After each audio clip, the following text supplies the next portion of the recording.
잘못된 기도가 뭐냐 그러면 우리는 환시를 받고 싶어 해요. 황홀감을 느끼고 싶어 해요. 기도할 때 막 내 몸 공중에 뜬다거나 아니면 하느님이 막 눈에 보인다거나 성모님이 눈에 보인다거나 천사들이 보인다거나 황홀감을 체험하고 싶거나 뭔가의 감각을 잊고 싶어 해요. 그러면 절대 안 돼요. 그렇게 되는 순간 악마한테 이용당합니다. 악마는 그런 사람들을 이용하는 건 일도 아니고 식은죽 먹기입니다. 그런 마음 자체가 돋보이고 싶거든요. 그런 마음 자체가 다른 사람들로부터 내가 좀 돋보이는 열심한 신자로 보이고 싶거든요. 그것은요, 믿음을 갉아먹는 거예요. 믿음이라는 것은요, 보이지 않는 것, 느끼지 못하는 것을 전제로 해요. 그래야 믿음이 성장합니다. 왜 하느님께서 이스라엘 백성을 이 홍해바다에 건너게 한 다음에 바로 가나안 땅으로 안 들여보냈습니까? 믿음 때문에 그래요. 40년 동안 완전히 쉽게 말하면 좀 속된 표현으로 개고생을 시킵니다. 광야의 생활에서 사막에서 떠돌게 만듭니다. 왜 약속해놓고 적과 꿀이 흐르는 땅으로 바로 인도적이 떼가지고 너무 좋아서 홍해바다를 건넜는데 이게 뭐예요? 그냥 한 달이면 가면 될 줄 알았어요. 그런데 40년 걸렸어요. 즉 일직선으로 걸어가면 한 달 거리입니다. 그런데 40일이면 충분히 갈 수 있는 거리를 40년 걸렸다니까요. 왜? 계속 뺑뺑이 돌렸어요. 사막 계속. 사막이란 게 뭡니까? 메마름이에요. 느끼지 못 아무것도 없어요. 40년 동안 정화 작업을 한 거예요. 믿음을 성장시키기 위해서. 믿음이라는 것은 느끼지 못하고 보이지 않는 걸 전제로 하는 거예요. 가지치기 생명입니다. 그러니까 나는 하느님께 친교를 이루고 싶다. 그러면 세상적인 욕끊기가 들어가야 됩니다. 드라마를 즐기면서 하느님과 친교를 이룰 수는 없습니다. 그건 법칙입니다. 눈의 쾌락을 즐기면서 하느님과 친교를 이룰 수는 없습니다. 이 가지치기 작업, 영적인 욕끊기 작업이 먼저 돼야 됩니다. 그래서 그게 딱 됐을 때 언제 그러면 오늘 예수님이 하신 기도는 바로바로 흡수가 됩니다. 그때 예수님께서 제자들에게 말씀하셨다. 너희는 기도할 때 다른 민족 사람들처럼 빈말을 되풀이하지 마라. 그들은 말을 많이 해야 들어주시는 줄로 생각한다. 그러니 그들을 닮지 마라. 너희 아버지께서는 너희가 청하기도 전에 무엇이 필요한지 알고 계신다. 그러므로 너희는 이렇게 기도하여라. 하늘에 계신 저희 아버지, 아버지의 이름을 거룩히 드러내시며 아버지의 나라가 오게 하시며 아버지의 뜻이 하늘에서와 같이 땅에서도 이루어지게 하소서.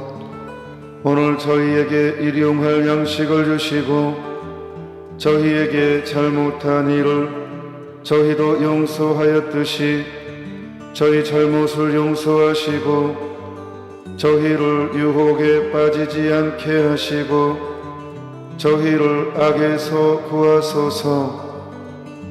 너희가 다른 사람들의 허물을 용서하면 하늘의 너희 아버지께서도 너희를 용서하실 것이다. 그러나 너희가 다른 사람들을 용서하지 않으면 아버지께서도 너희의 허물을 용서하지 않으실 것이다. 우리는 오늘 복음을 어렵다고 회피해서는 안 됩니다. 직시해야 됩니다. 우리는 심리적으로 본능적으로 내가 받아들이기 힘들면 어렵다고 그냥 생각해 버립니다. 그리고 회피해 버립니다. 그리고 내 입맛에 달짝지근한 내가 편하는 것은 아주 쉽고 깊이 있게 받아들이려고 노력하지만 좀 부담스럽다, 내가 받아들이기 힘들다 그러면 바로 이건 너무 어렵다, 성서가. 그렇게 회피를 해버립니다. 외면을 해버립니다.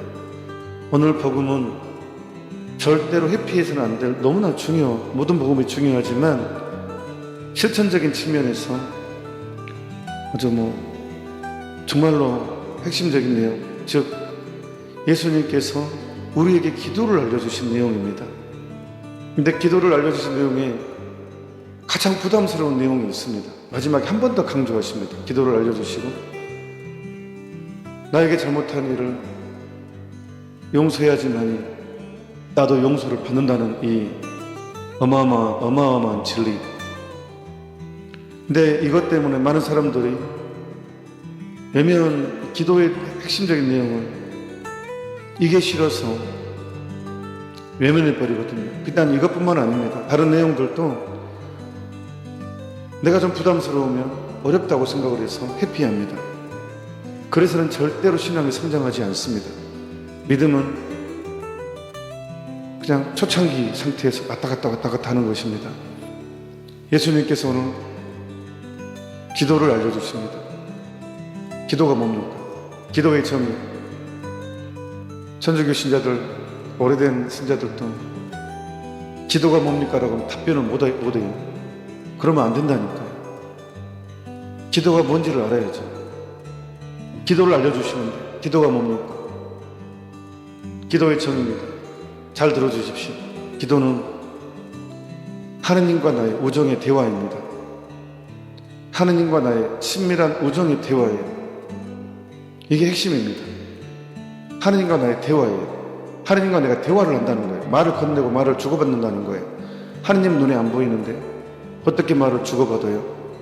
그래서 믿음이 전제되어야 됩니다. 하느님의 현존에 대한 믿음이 전제돼야지 기도가 될 수 있습니다. 믿음 없이는 기도할 수 없습니다. 어제 잘 주무셨어요? 또 밥을 좀 늦게 먹는 것 같아요. 봐요. 방금 제가 이렇게 대화를 했잖아요. 이렇게 잘 잤나? 내 앞에 있기 때문에, 내 앞에 앉아서 미사에 참석했기 때문에 이렇게 대화를 잘 잤느냐 이렇게 물어봤고 했잖아요. 그런 것처럼 기도하기 가장 좋은 장소는 감실 앞이죠. 성당이죠. 하느님의 현존을 믿으니까 예수님 저 이렇게 오늘 이랬어요. 저는 여기가 조금 아팠어요. 오늘 기분이 좀 이랬어요. 하고 그냥 예수님께 말을 건네잖아요. 그게 기도예요. 근데 중요한 것은 우정의 대화라고 했어요. 우정. 그러니까 하느님이 나를 사랑한다는 확신이 있으면 자신감이 생겨요. 사람이 사랑받고 있다는 확신이 생기면 그 사람에 대한 자신감이 생깁니다. 그러니까 우정의 대화예요. 그래서 예수님이 제일 먼저 기도를 알려줄 때 제일 먼저 언급한 게 아버지예요. 하늘에 계신 우리 아버지, 내 아버지, 나의 아버지. 그러니까 이 개념은 당시 사람들한테는 굉장히 낯설었을 거예요. 왜냐하면 우리나라의 전통도 옛날에 처음에 신앙이 들어왔을 때 연도 바칠 때 연도 뒷부분에 하늘에 계신 우리 아버지 하고 그냥 침묵하게 만들어요. 속으로 기도하고 주님 기도를 악에서 구하소서 소리내서 하고. 왜 그런 전통이 생겼냐 그러면 하느님은 너무 거룩하시니까 그냥 속으로. 그러니까 개신교회는 하느님을 여호와라고, 하느님의 이름을 조남을 여호와로 칭하고, 가톨릭은 야훼라고 칭해. 왜 그런 발음이 달라졌는가? 이스라엘의 전통에서는 하느님이 너무 거룩하기 때문에 모든 민족 안에는 부모는 존엄하다는 개념이 있죠. 그래서 우리나라에서도 아버지 조남이 무엇이냐, 옛날에는 아버지 이름이 무엇이냐, 이름이라는 단어도 안 썼어요. 조남이 무엇이냐, 그러면 우리 아버지는 먼자이십니다. 그런 감각이 왜 형성됐냐 그러면 부모는 존엄하다, 이런 개념이 있단 말이에요. 그러니까 그건 하느님과의 관계에서 생겨난 거란 말이에요. 만물을 창조주신 하느님은 존엄하신 분이시다. 그러니까 거룩함에 대한 감각이 굉장히 중요했어요. 그리고 실제로 이스라엘에서는 천사를 체험하는 순간 나는 이제 죽었다. 속된 몸으로 거룩하신 하느님을 뵙다니, 천사를 보고 나서도 하느님을 느끼는 것이니까 굉장한 두려움에 떨었단 말이에요. 하느님의 현존은 인간을 극도로 사실 그런 두려움의 공포가 아니라 경외심에 대해서 오는 공포, 굉장한 초라함을 느낍니다. 하느님의 어떤 현존을 느끼면. 그래서 굉장한 엄청난 두려움에 휩싸이게 돼요. 이게 신적 체험의 시작이거든요. 그래서 하느님은 거룩하시고 하느님은 두려우신 분이고, 더군다나 성부 하느님은 이 이름을 함부로 부르지 않았어요. 세상 내 부모도 먼자이십니다. 그러니 하느님에 대한 감각은 어쩌겠어요. 이스라엘에서, 정교회에서, 유대교회에서. 그러니까 하느님을 1년에 한 번 딱 너무 존엄하니까 함부로 사람들 앞에서 말하지 않았고, 대사제가 가장 큰 제사 할 때, 그래서 그 드가리아 대사제 올라가서 혼자 딱 성막에 들어가서 분향을 하고 아주 안 들리게 작은 소리로 야훼 하면서 이렇게 기도했단 말이에요. 그래서 이스라엘 히브리 문자는 우리나라 글처럼 과학적이에요. 자음과 모음이 만나서 이렇게 하는데, 자음이 먼저 있고 모음이 이제 점으로 붙여지죠. 이렇게. 그러니까 모음이 붙여야지 이제 발음할 수 있는데, 히브리 사람들은 이렇게 글을 쓸 때 모음을 이렇게 빼버리고 자음만 쭉쭉 이렇게 이제 이렇게 쭉 나가죠. 그러다 보니까 하도 전쟁이 많으니까 이게 사람이 이제 그 대사제들끼리만 야훼 하느님의 자음은 이렇게 있단 말이에요. 근데 여기다 모음 붙이는 점 찍고 이렇게 막 하고 하는 그것을 안 해놓고 소리로 이렇게 구전으로만 이런 발음이다라고 이렇게 했는데, 전쟁이 일다 보니까 사제들 다 죽어버렸어요.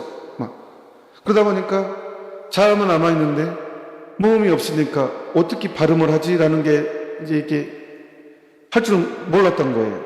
그래서 이제 개신교 이제 신학사를 형성될 때 그 모음을 이제 아도나이 주님이라는 어떤 그런 발음 체계를 넣었을 때 여호와라는 발음이 나왔고, 가톨릭은 모세가 당신의 이름은 무엇입니까 할 때 나는 나다라는 발음을 넣었을 때 야훼라는 발음이 되는 것입니다. 그래서 이렇게 차이가 있습니다. 그래서 가톨릭은 야훼 하느님이라고 이렇게 부릅니다. 그만큼 제가 이런 얘기를 좀 자연스럽게 하는 이유는, 기한 강론 시간에 이렇게 강론 길어지는 걸 성기를 내는데 하는 이유는, 그만큼 이제 이렇게 하느님을 거룩하신 분, 존엄하신 분이라는 그런 두려움이 있었는데, 그러니까 예수님을 죽인 이유가 신성모독죄로 죽였잖아요. 하느님을 감히 아버지라고 했다. 이것은 당시 사회에서 엄청난 충격이었어요. 하느님을 감히 아버지 굉장히 친근하잖아요. 그러니까 아버지라는 개념은 가장 친한, 나는 아버지에서 나왔으니까, 내 존재 자체가 기원이 아버지니까, 그 세상에 그 존엄하신 만물의 창조주를 하느님 아버지라고 불러. 그러니까 신성모독죄라는 거예요. 그래서 예수님의 제목은 신성모독죄라니까. 그걸로 돌아가셨다니까. 이제 겉으로 이제 죽이는 명분이. 그러니까 그만큼 이 기도는 파격적이었어요. 당시 이 분위기 안에서는. 세상에 하느님을 아버지라고 부르라고 하는 거예요. 엄청난 친교, 그러니까 엄청난 친밀, 가장 뗄래야 뗄 수 없는 관계, 하느님과 인간의 인격적인 관계로 붙여주신 거예요. 그냥 너의 공포가 아니라 하느님과 내가 완전한 인격의 관계로 그냥. 이거 엄청난 거예요. 기도의 첫 시작이 하늘에 계신 우리 아버지.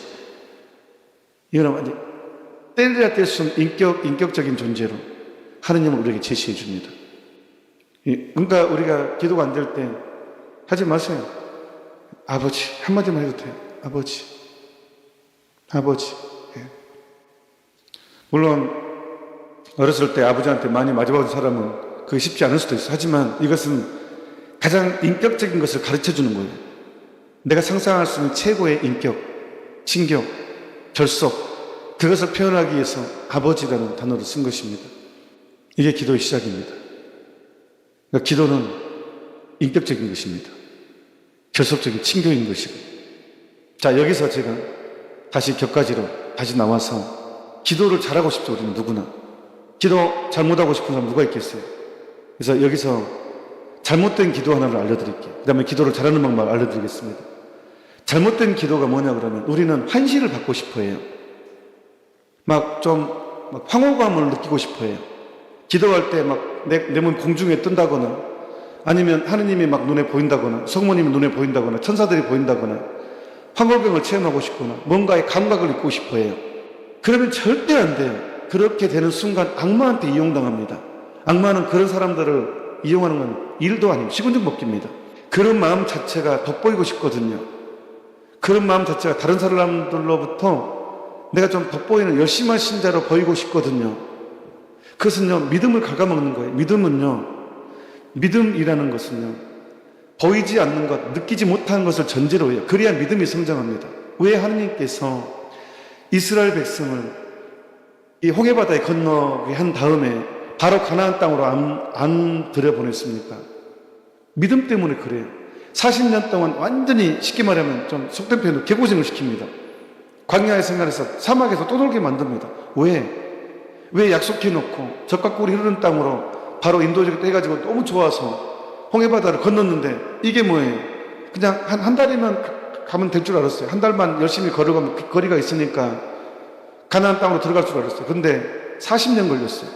100배.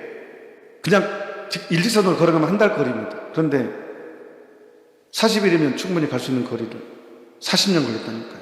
왜? 계속 뺑뺑이 돌렸어요. 사막 계속 돌렸어요. 사막이란 게 뭡니까? 메마름이에요. 느끼지 못 아무것도 없어요.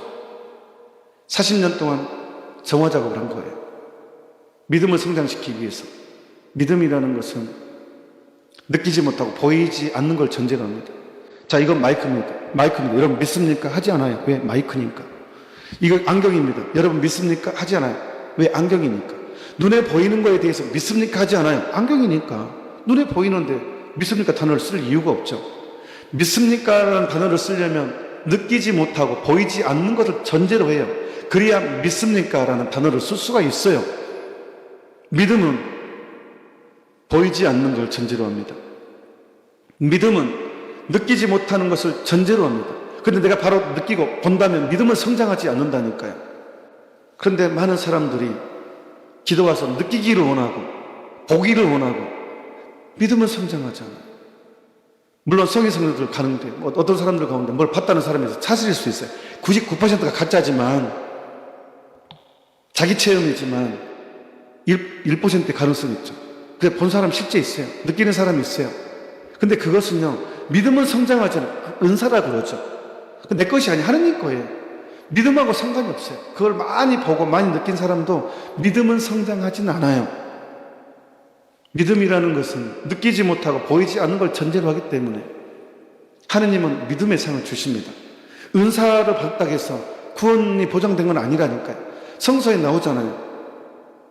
최후의 예수님의 심판 때 내가 당신의 이름으로 마귀를 쫓아내지 않았습니까? 당신의 이름으로 기적을 행하지 않았습니까? 그 사람이 지옥 간다는 장면이 나오잖아요. 마태복음에. 내가 당신의 이름으로 기적을 행하지 않았습니까? 얼마나 대단한 사람이에요. 예수님의 이름으로 기적을 행한 사람도 지옥 떨어진다니까요. 그게 성서에 나온다니까요. 예수님의 이름으로 마귀를 쫓아낸 사람이 얼마나 대단한 사람이에요. 근데 그 사람이 지옥 간다니까요. 그게 내용이 복음에 나온다니까요. 충격 아닙니까? 믿음하고 은사는 다른 거예요. 은사를 많이 받았다고 해서 그들의 구원이 보장된 건 아니에요. 믿음이 성장하진 않아요. 은사일 뿐이에요. 다른 사람을 위해서 봉사하라고. 근데 그걸 내 것으로 취했을 때 그 은사는 하느님 것인데 그걸 마치 내 믿음이 높은 사람인 것처럼 그 은사자들은 조심해야 돼요. 그래서 내 것이 아니거든요. 하느님께 돌려드리는 거예요. 근데 마치 사람들은 칭찬을 하거든요. 믿음이 깊은 사람은 막 칭송하거든요. 근데 그것을 내 것으로 취해버렸을 때 거기서 타락이 오는 거예요. 거기서 부패가 오는 거예요. 은사예요. 그는 믿음이 성장하는 것은 오로지 느끼지 못하고 보지 못하는 것 안에서 믿음이 성장해요. 그러니까 나는 왜 기도할 때 맨날 기도해도 나는 왜 항월각이나 그런 거 한 번도 없냐? 꿈에서라도 안 보이냐 나는. 그게 진짜예요. 그게 FM이에요. 그래야 믿음이 성장해요. 그럼에도 불구하고 나는 하느님을 사랑해요. 내가 한 번도 본 적도 없고 느끼지도 않아요. 어떤 느낌도 없어요. 하지만 나는 이렇게 성취조배하고 있고 하느님을 사랑한다 고백하고 있어요. 그게 믿음이에요. 그게 중요해요. 하느님은 감정의 상을 주시는 것이 아니라 의지의 상을 주십니다. 의지의 수련이에요. 믿음 생활이라는 것은 끊임없이 편하고 싶은 유혹으로부터의 탈출이에요. 안락으로부터의 탈출이지. 오케이, 그럼 두 번째. 기도를 나는 잘하고 싶어요. 오케이, 이제 알았어. 나는 기도 생활할 때 절대로 황홀경이나 뭐 붕 뜬다거나 어떤 눈에 보이는 그것을 원해서는 안 된다고 했어요. 그게 오면 거부해야 돼요. 그게 정상이에요. 오케이, 이제 그것이 됐어요. 두 번째, 기도는 잘하고 싶어요. 기도를 잘하려면 반드시 해야 될 작업이 있어요. 그게 바로 정화예요, 정화. 제사 지낼 때 우리는 제사의 장신을 해도 조상신, 귀신은 없지만 그 기본적인 게 몸을 씻는 거잖아요. 금기사항이 많았어요. 그게 필요해요. 몸을 씻는 거. 이게 정화이죠. 기도를 잘하고 싶다. 욕 끊기. 욕을 끊어야 돼요. 자, 배드민턴 운동 중에서 서로 주고받죠. 운동은 1대1로 주고받는 게 테니스나 배드민턴이죠. 탁구도 그렇고. 그런데 테니스나 탁구나 배드민턴의 공통적인 특징이 뭔 줄 알아요? 바람이 많으면 절대 못해요. 특히 배드민턴은 바람의 영향을 많이 받죠. 예민한 운동이에요. 이게 체육관에서, 실내 체육관에서 합니다. 그래 서로 마찬가지. 기도는 하느님과 나와의 주고받는 대화인데 바람이 불면 제대로 안 가요. 아무리 세게 쳐도 다른 데로 가버려요. 멀리 가버려요. 다른 데로 가버려요. 아무리 서로 주고받으려고 주고받을 수가 없어요. 바람을 막아야죠. 그게 욕 끊기, 욕. 내 욕의 바람. 그러니까 눈의 욕망, 감각, 육체의 욕망. 이 욕 끊기 작업이 전개되지 않으면 기도 생활 할 수 없어요. 그러니까 바람이 심하게 부는데 배드민턴 치려고 나서는 사람과 똑같아요. 바람이 없는 곳에서 배드민턴은 치고받는 거예요. 그러니까 기도를 잘하려면 욕 끊기를 해야 돼요. 기도를 본격적으로 하려는 사람은 그래서 십자가 성령을 제가 강조하는 거예요. 가르멜 산길에 십자가 성령은 기도를 어떻게 잘하는 하나님께 가는 방향에 대한 다이렉트로 알려주는 사람이에요. 이 양반은 돌려서 말을 못하는 사람이에요. 전성적으로. 십자가 성령은 그냥 바로 다이렉트로 얘기해요. 하나님께 바로 가는 방법. 그래서 첫 장에 가르멜 산길의 첫 장에 처음부터 지으신 욕 끊기, 욕망을 끊어야지만이 하나님과 합일이 돼요. 이 작업 없이는 절대로 하나님과 합일은 될 수 없어요. 바람이 심하게 부는 데는 절대로 배드민턴 칠 수가 없듯이 욕 끊기가 이 작업이 선행되지 않고서는 하나님과의 친교는 불가능합니다. 세속과 그래서 빛과 어둠은 한 공간을 상정할 수가 없어요. 그러니까 이 작업이 전제돼야지만이 그래서 언제나 시작은 눈물입니다. 신앙생활 시작은 눈물이라니까요. 그래서 눈물로 씨 뿌리던 사람들 기쁨으로 곡식단 거두리이다. 시편의 말씀입니다. 가톨릭은 눈물로 시작해서 기쁨으로 끝나는 것이고 세상은 기쁨으로 시작해서 눈물로 끝납니다. 육체적인 쾌락은 술이 맛있다고 계속 마시잖아요. 그러면 다음날 죽습니다. 두통으로 온몸이. 그게 세상적인 것이고 가톨릭은 눈물로 시작해서 기쁨으로 끝나는 것입니다. 이게 우리의 신앙생활입니다. 그러니까 욕 끊기 작업을 얼마나 잘할 수 있느냐, 이게 핵심입니다. 제가 여러분 기억하시는지 모르겠지만 방송 시작하면서 제일 먼저 강조했던 게 가지치기였습니다. 가지치기, 생명입니다. 그러니까 나는 하나님께 친교를 이루고 싶다. 그러면 세상적인 욕 끊기가 들어가야 됩니다. 드라마를 즐기면서 하나님과 친교를 이룰 수는 없습니다. 그건 법칙입니다. 눈의 쾌락을 즐기면서 하나님과 친교를 이룰 수는 없습니다. 이 가지치기 작업, 영적인 욕 끊기 작업이 먼저 돼야 됩니다. 그래서 그게 딱 됐을 때 언제 그러면 오늘 예수님이 하신 기도는 바로바로 흡수가 됩니다. 그리고 주목할 것은 우리가 거룩함에 대한 확고한 신념, 초대받다는 것과 주목해야 될 것은 매일 일용할 양식을 둘라는 것. 그러니까 하나님께서 우리에게 하루하루, 예수님께서는 내일 걱정 내일하고 오늘만 살라고 했잖아요. 그래요. 사실 영적인 면에서 우리는 하루살이 인생입니다. 하루하루만 사는 겁니다. 너무 힘드니까. 내일까지 생각하는 게 영적인 투쟁하면 너무 힘들어요. 하나님의 계명을 지키며 산다는 게 사실 쉬운 일이 아닙니다.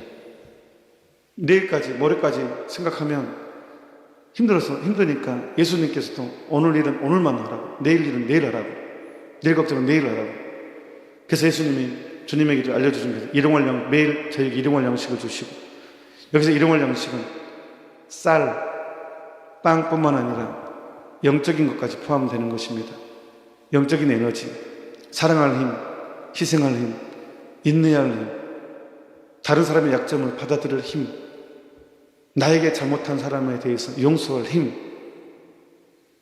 인내 다 포함되는 것입니다. 쌀도 포함되고, 주목할 것은 쌀도 포함된다는 거예요. 다행인 것은 빵도 부탁해도 된다는 거예요. 나 밥 좀 주라고. 그래도 굶어 죽으면 영광이고 양식적으로 죽으면 하나님께서 허락하신 것이고 그렇게 살라고. 그렇게 산 사람이 있어요. 유명한 사람, 프랑스 르옹 블로아. 제가 이 작가는 성서, 이 양반 이 양반 때문에 불어를 배우고 싶다니까. 너무 이 양반 글이 너무 기가 막힌 내용들이 많아서. 근데 다행히 제가 불어를 몰라서 불지 못합니다. 아무튼 일용할 양식까지 하느님이 책임진다는 거. 그 내 먹거리. 그러니까 나는 하느님 나라 의를 먼저 구하라는 거예요. 나머지는 하느님이 해주시니. 그거에 대한 확신이 있었으면 좋겠고, 마지막으로 이제 가장 어려운 부분이 있습니다. 나에게 잘못한 일을 용서하니 저희 죄를 용서하시고, 아예 예수님이 친히 또 이 말을 왜곡할까 봐서 아예 딱 갖다 또 붙여봤어. 완전히 또 사람들이 하도 왜곡할까 봐서, 너희가 다른 사람들의 허물을 용서하면 하늘의 너희 아버지께서 너희를 용서하실 것이다. 그러나 너희가 다른 사람들을 용서하지 않으면 아버지께서도 너희의 허물을 용서하지 않으실 것이다. 이건 친히 다시 아주 친절하게 해서 주석해 주셨어요. 그러니까요, 내가 용서해야 되려면 하느님 나를 먼저 용서했다는 거예요. 머리칼보다 많은 내 죄가 나를 감싸합니다. 시편의 말씀입니다. 그런 나를 하느님이 용서해 줬단 말이에요. 하느님이 나를, 세상의 나를 용서해 줬다는 거예요. 그러니까 나는 다른 사람에 대해서 자격이 없어요. 이러쿵 저러쿵 할 말도 꺼낼 수 없어요, 사실은. 하느님이 나를 어떻게 용서해 줬는가 생각을 한다면 내가 다른 사람에 대해서 이러쿵 저러쿵 할 자격도 사실 없는 거예요. 하느님이 나를 용서해 준 것을 온전히 받아들인다면, 온전히 안다면, 어떻게 나를 용서해 줬고 어떻게 나를 길러주시는 것을 안다면 사실 나는 다른 사람에 대해서 까놓고 얘기하다면 이러쿵 저러쿵 할 자격도 없다니까요. 내가 다른 사람을 용서해 주지 못하고 이런 거에 대해서 하느님이 얼마나 역겹겠습니까? 그렇게 용서받아 놓고도, 그렇게 많은 혜택을 누리고서도 나는 다른 사람의 조금만 그런 내 상처를 준 사람에 대해서 분노가 있다면 하느님 눈에는 그게 얼마나 역겹게 보이겠냐고요.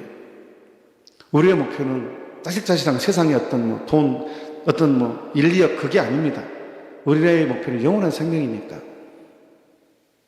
우리가 약속받은 것은, 용서를 통해서 얻어지는 것은 영원입니다. 영원.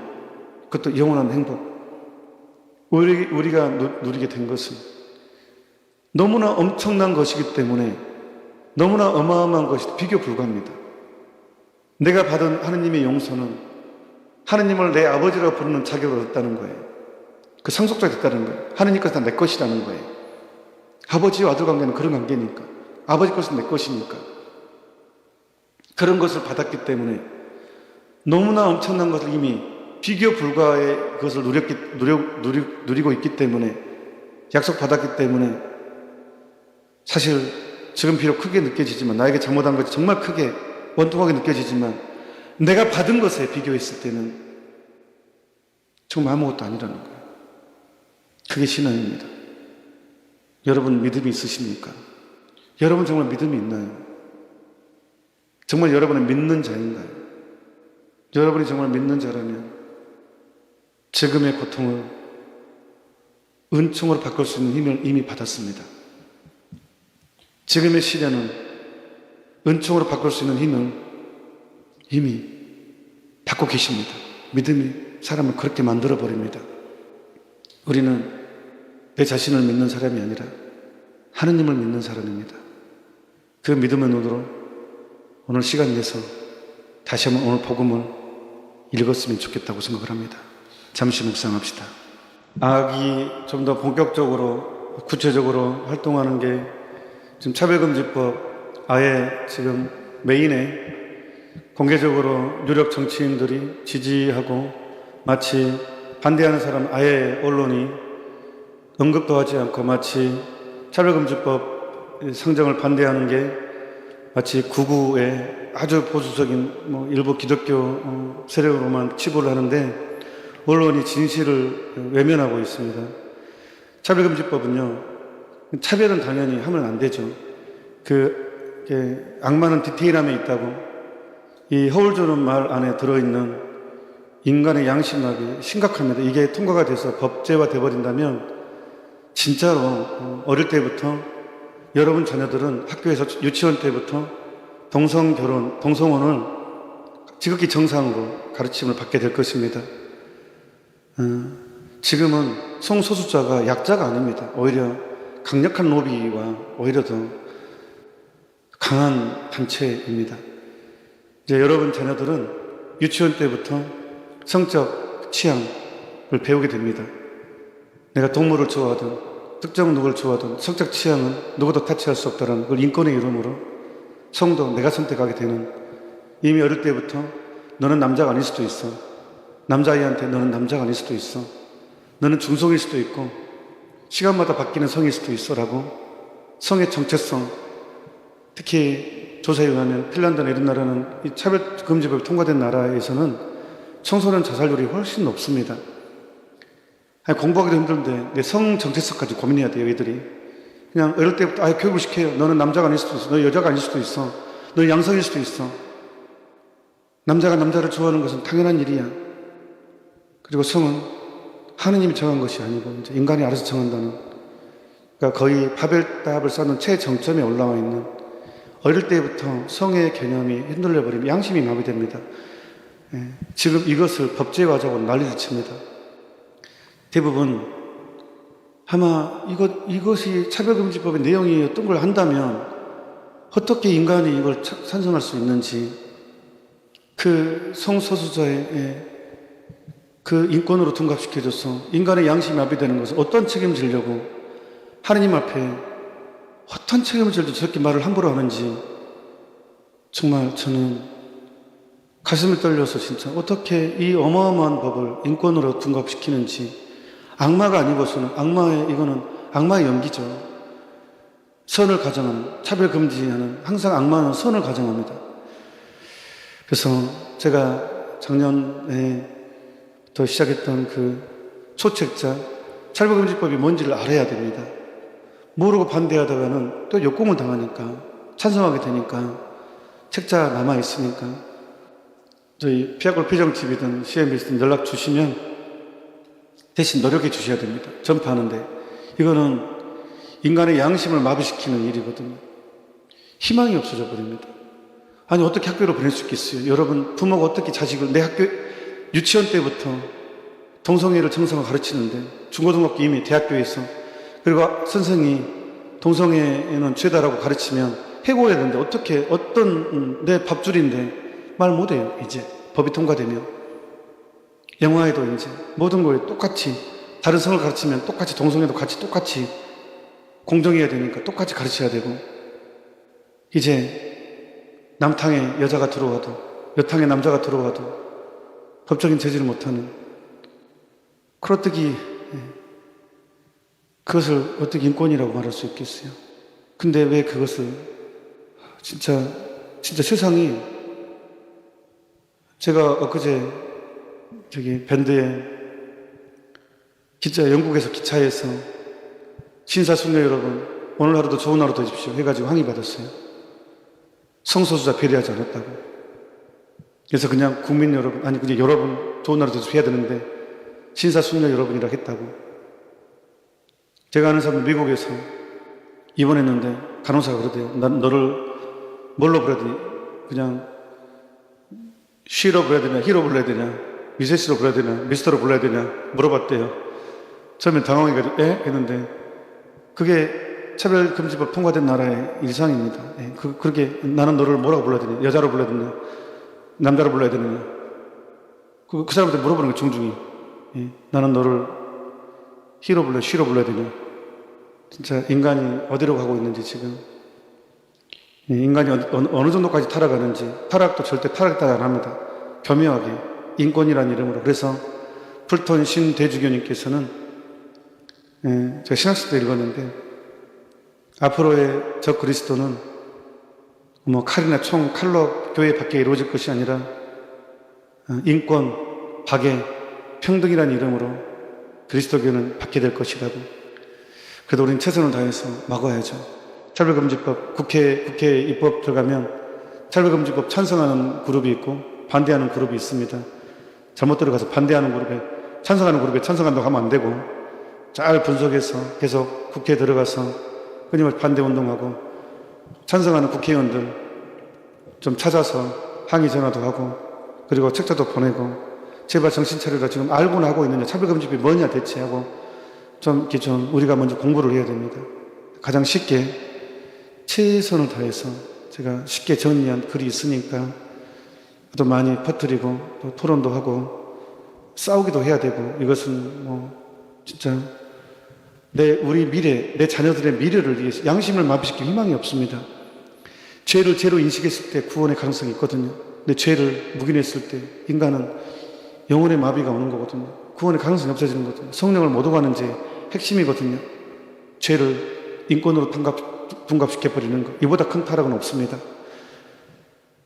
이보다 큰 불행은 없습니다. 죄를 인권으로 평등으로 둔갑시켜서 이건 양심의 마비가 오는 거거든요. 어릴 때부터. 이것은 악마가 인간을 노리는 최고 정상, 최종 목표입니다. 사실은 양심의 마비. 최후의 그 순간까지 우리는 장렬히 전사한다는 기분으로 우리는 차별금지법, 동성혼 해법화 되는 것 막아내야 됩니다. 물론 우리들이야 그 동의하지 않고 우리끼리 잘 살면 돼요. 근데 우리 자식, 우리 미래 후손들 어쩔 거예요? 여러분 자식, 여러분 가면 저는 결혼 안 했으니까 괜찮아요. 내 후손 없어요. 여러분 후손 어쩔 거예요? 이거 그냥 넘어갈 일이 아니라니까요. 여러분 가문의 문제라, 영혼의 구원의 문제라니까요. 절대로 그냥 넘어가서는 안 되는 문제예요. 다시 한번 말하지만 저는 결혼 안 했다니까요. 혼자서 이한모 나는 그냥 동의 안 하고 그냥 내 조용히 수도처럼 살면 된다니까요. 나는 아무 문제 없어요. 여러분 자식들, 손자들, 손자의 손자들, 손자의 손손자들 어쩔 거냐고요. 어쩔 거냐고요. 하느님을 이미 태어날 때부터 하느님을 거부하면서 살게 만들잖아요. 하느님의 섭리를 거절하게 하면서 살게 만들잖아요. 어쩔 거냐고 이것을. 다른 나라들은 알면서 당했어요. 너무 빨리 급하게 처리하는 바람에 영국이나 미국은 그냥 자기끼리 법안 만들어가지고 너무 영어 어렵게 만들어놔가지고 그냥 사람들 모르는 사람이 통과시켜버렸어요. 근데 우리는 지금 알 기회가 충분히, 인터넷 발달에 충분히 알 기회가 주어졌잖아요. 그럼에도 통과시킬 거냐고요. 다른 나라들은요, 국민들이 알기도 전에 통과시켜버렸어요. 이렇게 딱딱 해가지고 내용도 모르고 당했어요. 근데 우리나라는 인터넷이 발달해서 이미 많이 조금만 노력하면 차별금지법이 뭐가 문제인지 알 수 있잖아요. 그런데도 통과시킬 거냐고요. 매를 더 맞을 겁니다. 나중에 하느님한테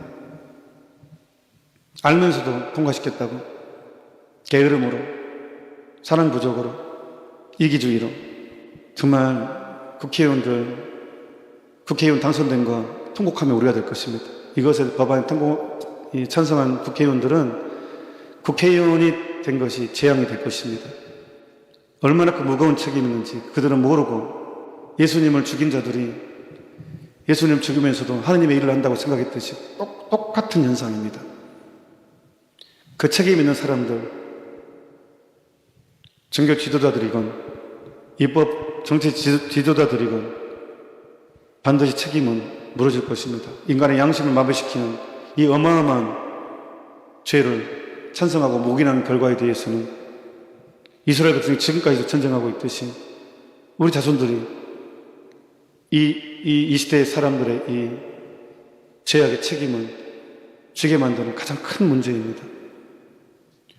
차별금지법은 막아야 됩니다. 목숨을 바쳐서라도 막아야 되는데 여러분 함께 힘을 합쳐서 통과되지 않도록, 통과되면 산소로 들어갈지도 몰라요. 농담이고 계속 싸워야죠. 계속 끝까지. 전 너무 가슴 아픈 일들입니다. 아무튼 우리 예수님 성모님 붙잡고 아이들 양심을 마비시키는 악법 중의 악마의 향기의 최정상에 있는 그 법을 막아내도록 합시다.